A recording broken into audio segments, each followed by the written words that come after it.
Good evening. Welcome to California Today. I'm David Lam, sitting in for Liang Zhang. Here's a preview of some of today's stories. After the remains of a family were found recently in the Central Valley, the community held a candlelight vigil for them. At the same time, another suspect has been apprehended in the case. The First Lady was in San Francisco today, focusing on breast cancer research. And the Los Angeles Police Department is losing officers faster than it's recruiting. We'll hear what the cause is and what solutions have been proposed. Police arrested another suspect in connection with the alleged kidnapping and killing of a family. Both suspects are brothers. In response to officials confirming the loss of the family on Wednesday, the public held a vigil in memory of the family. The brother of the suspect responsible for allegedly kidnapping and killing a family of 4 in the central Californian city of Merced has been arrested. Both Jesus Manuel Salgado and his brother, Alberto Salgado, are booked into Merced County Jail. He is suspected of criminal conspiracy, accessory, and destroying evidence. Relatives and community members gathered in a downtown park on Thursday evening to hold a vigil for the family who were found dead after being kidnapped this week. Our family just lost 4 precious family souls today, and we all shuddered. We don't have words to say. I just want to pray. All of you guys are here. Thank you for coming, and this candlelight probably help this incident, this nightmare won't happen to anyone in whole world. That's what I pray. Amen. The victims were a baby, her mother, father, and uncle. They were abducted on Monday morning from the family's trucking company and found dead on Wednesday night in a rural area. It's a very, very sad day, but in that sadness, I just don't want to forget 4 names: Aruhi, Jocelyn, Justdeep, and Amandeep. These names will become synonymous with our love and affection. We will be thinking about them every day. And today, as I look out, as far as I can see, I see the community coming together and being with us. All of us are together. I do not have anything more than to say than all the pastors and the priests have said. This shows unity, this shows compassion, this shows strength. Hundreds of community members turned out to support the family. They brought flowers and stuffed animals and lit and laid candles for the vigil. Religious leaders from various churches and congregations took turns offering prayers for the family and Sikh community. My husband used to drive for the family as a truck driver for Milestone. And ever since then, we've been with him for almost 2 years, and he became a part of our family, and he introduced us to his family and everything, and that's why we're here to support family support. Merced County Sheriff Vernon Warnke said a farm worker found the bodies and alerted the authorities. The motivation for the crime was not known yet. Regardless of the motivation, community members are horrified. This is literally wild. This is unbelievable. I cannot even call that guy an animal. This is unbelievable. We literally, with a broken heart and with a heart full of anger, we want justice for humanity. This is just too much. This is such a horrendous, horrible thing that's happened in this small town.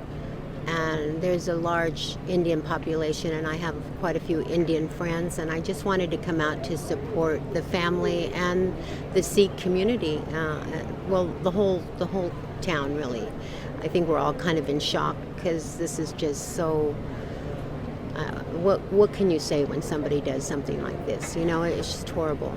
So I'm here just to show my support to the Sikh family, community, and to the family. Merced Police issued a fraud alert, clarifying that the family is not asking for donations or seeking any assistance at this time. The police will announce any official donation links. By 9:30 a.m. on Thursday, the area where the bodies had been found was deserted after law enforcement officials completed their initial on-scene investigation. First Lady Jill Biden came to the West Coast this week. One of her visits was in San Francisco to highlight breast cancer research. First Lady Jill Biden on Friday went to the Helen Diller Family Comprehensive Cancer Center at the University of California, San Francisco. It's part of the Biden administration's Cancer Moonshot and to mark Breast Cancer Awareness Month. The Biden administration plans to cut death rates from cancer by at least 50% over the next 25 years and to improve the experience of people living with cancer. The First Lady also shared her personal experience with cancer. Orange County police arrested a suspect Tuesday night after the man allegedly carjacked 2 cars, led police in a pursuit, then barricaded himself in a home.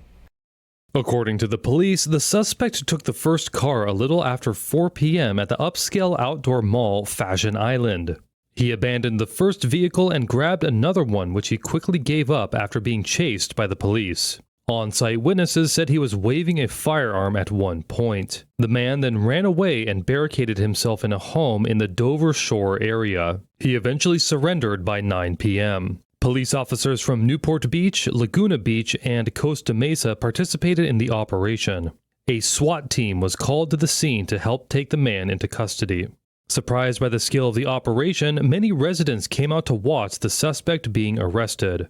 A teenager told the Epic Times, quote, "This kind of thing does not really happen here too often. I mean, there might have been something I can remember like a few years ago." Another resident said, quote, "The neighborhood is out and talking with each other, so that's the silver lining." No injuries were reported. The Los Angeles Police Department is struggling to recruit new officers. That's as it's losing officers faster than it's bringing them in.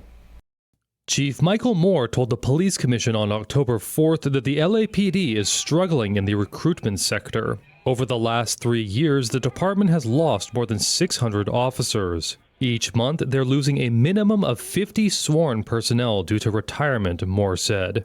At least 60 new personnel each month are needed to make up the difference, but there aren't enough recruits.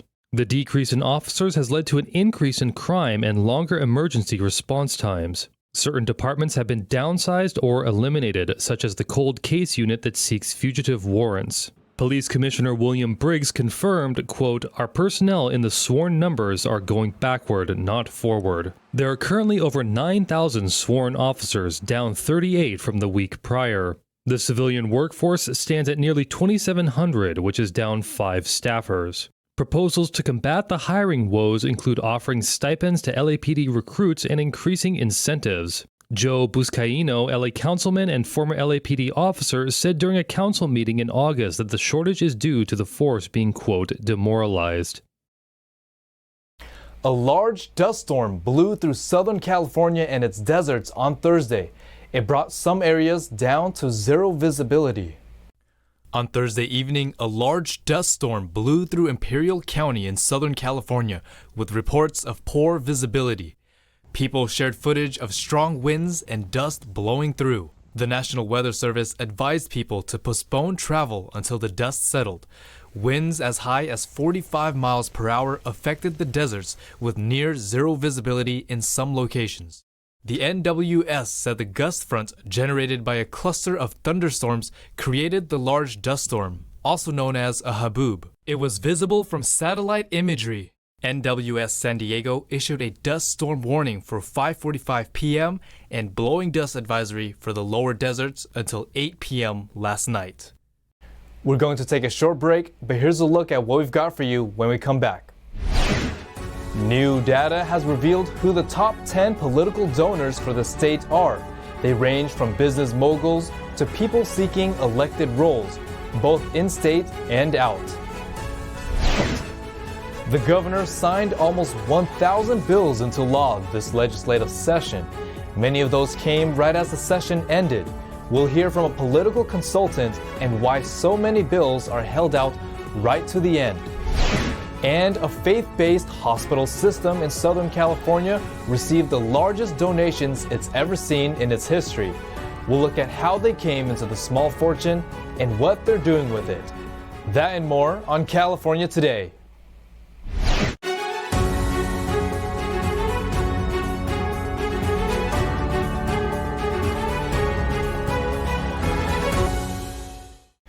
New data is out for who is making the biggest political donations in California.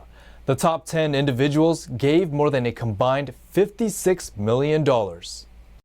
Data gathered by Ballotpedia and Transparency USA has listed out who the top contributors to California politics are. According to campaign finance reports, the 10 largest donations give more than $56.3 million, or 4% of all contributions from January 1st, 2021 to June 30th, 2022. That's from $1.5 billion of donations. The top donor was Joseph Sandberg, giving $10.9 million.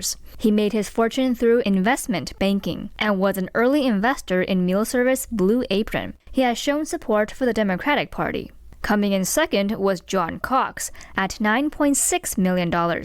He is a businessman and housing developer and ran as GOP candidate in the state gubernatorial election. Other big names include New York business mogul Michael Bloomberg at $8.3 million, Netflix CEO Reed Hastings and his wife for a combined $7.3 million, and state controller candidate Yvonne Yu at $5.6 million.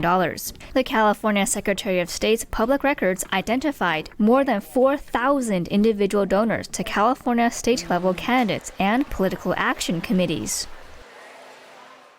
The 2022 California legislative session came to an end on midnight September 30th. The governor had a month to review over 1,000 bills, of which he vetoed a handful, but the rest became law. NTD's Daniel Hall spoke to a former New York State senator to hear more about how bills become laws in different states. According to an analysis by the California Globe, Governor Gavin Newsom vetoed about 15% of the nearly 1,200 bills that made it to his desk this year. That means he signed just under 1,000 into law. Many of those bills were signed into law due to a rule in the state's constitution. While some states have a pocket veto law, vetoing any law that isn't signed by the deadline, California is the opposite. Any bill that isn't signed by September 30th at midnight automatically gets signed into law. In some states, you have the ability to do a pocket veto, which would essentially mean that the governor takes no action, right? Doesn't do anything, and that's a pocket veto. But every state's a little bit different in terms of what the calendar session is and what time frame the governor has to sign the legislation. David Carlucci is a political consultant and former New York State senator. Depending on the state, they'll have a specific period of time in which they need to sign that legislation or veto it with a veto message, or if they take no action, it would be vetoed. Now, that could mean that maybe they just don't want to talk about it. They don't want to put out a veto message. And it's a way to kind of do that without getting the sensationalism of it. He said that these rules, like having a pocket veto or not, are all decided by the state's constitution. Every state has a state constitution, and that's what's really important to look at, which some are very old, but basically it governs this process about how a law is made and the minutia that goes with it. So the terminology might be a little different, and the actions might be different as well. State legislatures can also overturn governors' vetoes, just like Congress can overrule the president. But Carlucci said, due to modern politics being so hyper-partisan, it's unlikely to happen in most places. Pretty much every state has the ability to override a veto, but in most cases, it'll be 2/3 of the majority of that legislative body. This is something to think about, is we are in a hyper-partisan environment, right? Where if you're a blue state, you're probably in the tank blue. You know, if you're red, you're like all the way red. So it's probably rare that you would even see that. Now, there are some cases, you know, you've got Kentucky and Wisconsin, where you have these legislatures that are Republican, but you have Democratic governors. Same in Kansas. So you would have a case where maybe it's more likely that you would see these veto overrides. He added that many Western states have citizen-led initiatives and referendums, which Eastern states don't have. You'll see that probably more common on the West Coast of the country, although it's not, you still have it on the East Coast, is this citizens initiated referendum process, or a ballot initiative. So in California, which is very popular, are these ballot initiatives which are initiated by residents of the state, where you just go around, you collect a certain amount of signatures, and that issue is placed on the ballot. As for the number of signatures and vetoes, Democratic authors made up the vast majority of both signed and vetoed bills in California this year. Of the bills signed, Democratic legislators authored about 80% of them, with Republicans authoring about 8%. But the same went for vetoed bills. Democratic authors made up about 85% of the vetoed bills, with around 10% authored by Republicans. Daniel Hall, NTD News, California. One decades-old hospital in a Southern California coastal city says they were just gifted with a tremendous amount of money. NTD's Bill Thomas tells us all about the offering and what the hospital plans to do with this massive windfall. It takes more than doctors, nurses, and surgical facilities to operate a medical center. Sometimes it also takes the generosity of wealthy benefactors to help a hospital thrive and innovate, remain competitive, and save lives. And in mid-September, that generosity is exactly what Hoag Hospital in Orange County's Newport Beach got. We are so excited and grateful for the $106 million from the estate of Audrey Steele Bernand. With their family's combined giving, it has reached over $134 million. This is the largest gift in Hoag's history. We are extremely grateful to that family and what it's going to provide for the future. Dana Grant, Senior Vice President, Advancement, Hoag Hospital Foundation, said such a large donation left a deep impression on her. I felt extremely proud, professionally and personally. This gift, what it's going to do for healthcare in Orange County, is tremendous. And I'm excited to be a part of it and excited that Hoag is able to use those monies to benefit all that need it. Though their benefactor, Audrey Steele Bernand, passed away in 2020, she and her family had been donating to health centers ever since the 1960s. Grant said the money will be put to good use. Hoag Hospital Newport will benefit from this gift, but not only, it will be shared across the entire health system to ensure that we're bringing the quality care to all the communities that we serve. And according to Grant, that quality care is top of the line. We are a world-class institute, and we have patients coming from across the globe. We cover a very comprehensive array of services, all that we know our community needs. That community goes from Lake Forest to Irvine, Fountain Valley to Laguna Beach. In total, Hoag has 3 hospitals, 15 urgent cares, and 10 health and wellness centers in Orange County. And with all that coverage, they offer something special. We don't turn anyone away here at Hoag. Underinsured, uninsured, low income. We're a faith-based organization, and we're here for the community. And philanthropy really does allow that to happen. To provide service in that way, Hoag relies on donations for funding. While it isn't 100% reliant, Grant says the hospital is very dependent on philanthropic support, and that support is what keeps Hoag growing and thriving. Philanthropy comes in many different forms to the foundation. We may be writing proposals. We have grateful patients that reach out. The goal of the foundation is to match our donors' passion with the mission of the hospital. She says Hoag is very appreciative of all who've helped them become an award-winning medical provider. Grant wanted to extend her thanks to people who made them so successful. I just would like to share a message of gratitude, a gratitude to the community, to our donors, to the patients that we serve, and I know the hospital leadership would say the same. We are grateful. We don't do this alone. It is a community hospital, and we're here for the community.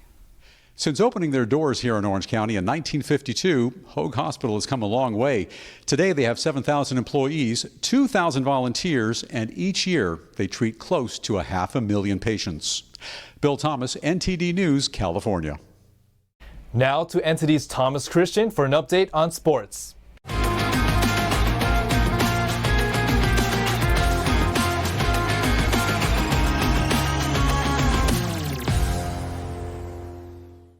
I'm Thomas Christian, giving you the California Today Sports Roundup.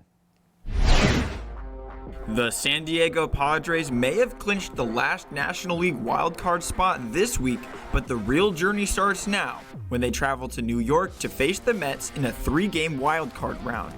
The winner of that series will move on to play an 111-win Dodgers team that looks hungry for another World Series after coming up short in 2021.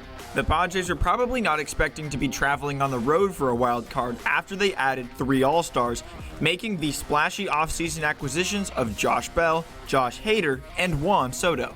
The 89-73 Padres were able to maintain their success record-wise and stay in the postseason conversation, of course, but these trades didn't exactly turn them into the powerhouse fans were expecting when Soto's Hollywood smile first showed up at Petco Park. Nonetheless, it was wild card or bust for San Diego this season. They may be able to get the better of any team in a 7-game series, but over a 162-game season, Los Angeles has a much more complete roster with virtually no weaknesses. Their 111 wins this season are a testament to that fact, and so second place in the NL West is no consolation prize for San Diego. The Padres have beaten the Mets 4 out of 6 times they played this season. They still pose a threat, of course, and that's why we call it a wild card round. The Dodgers are 14-5 against the Padres this season and now have Clayton Kershaw back in the lineup and a few days of rest. Any potential matchup Los Angeles plays in could be a short, sweet series victory for LA. The Padres will play the New York Mets tonight, Saturday and Sunday nights at Citi Field in Queens, New York. LeBron James just made his post-retirement goals crystal clear. He wants to own an NBA team and he wants it in Las Vegas. And he addressed Commissioner Adam Silver about it directly. This isn't the first time James has linked potential future ownership and Las Vegas. He talked about expanding his sports ownership portfolio in June on an episode of his show, The Shop Uninterrupted. He is also a part owner of the Boston Red Sox and Liverpool FC. LeBron is 37 years old and is entering his 20th NBA season. In August, he signed a $97.13 million extension with the Lakers that runs through the 2024-25 season. He cannot have an ownership interest in an NBA club until he retires by league rule. Last June, Silver addressed the potential of expansion beyond 30 teams in the NBA. While he said it currently isn't on the table, he added that Las Vegas and Seattle would be desirable locations down the road. LeBron has a net worth of $1 billion according to Forbes, so he would need to join an ownership group to buy an NBA team. And that's all for the sports. That's all we've got for you tonight. We'd like for you to join us again on California Today every weekday at 8:30 p.m. Make sure to check out our broadcasts on our California Today webpage. You can find it at ntd.com/California-Today. You can also find all of our top latest clips there, ready to share with friends and family. Send us a message on Twitter, Facebook, or Instagram, or through our email, california.today@ntd.com. I'm David Lam, sitting in for Liang Zhang. Have a wonderful weekend.